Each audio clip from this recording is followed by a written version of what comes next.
ဒီကောင်တော့ပြဿနာပဲဒီကောင်ကမင်းမသိအေးစေးနေငါပြောတာနားထောင်ဒီပင်ကအရေးကြီးလို့ငါပြောနေတာဒါနိုင်ငံတော်ကပိုင်တဲ့အပင်ခမညာဘယ်သူပိုင်လဲနိုင်ငံတော်ကပိုင်တာနိုင်ငံတော်ဘာပါလဲခမညာဘယ်သိမှလဲတော်တဲ့ကြည်ရတဲ့အဝိဇ္ဇာနိုင်ငံတော်ဆိုအစိုးရမင်းများပိုင်တာပေါ့ကွာဆရာကြီးမသိလို့မေးပြရစီမေးအစိုးရမင်းများရေလာလောင်းတာလေတခါမှမတွေ့ပါလားခင်ဗျာ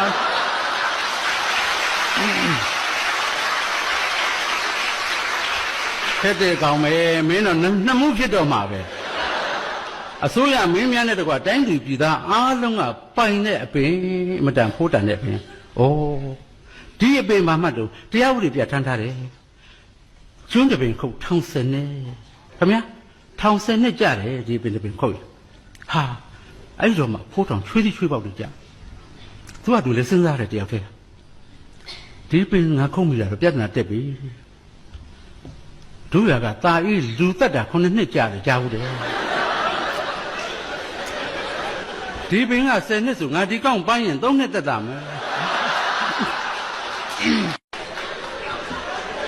ဟုတ်တယ်လေသူကလည်းတက်တာရတက်တာကြောင့်စဉ်းစားတာဘိုးကသင်တန်းကဆင်းတဲ့ပညာပေးဆရာကမသိဘူး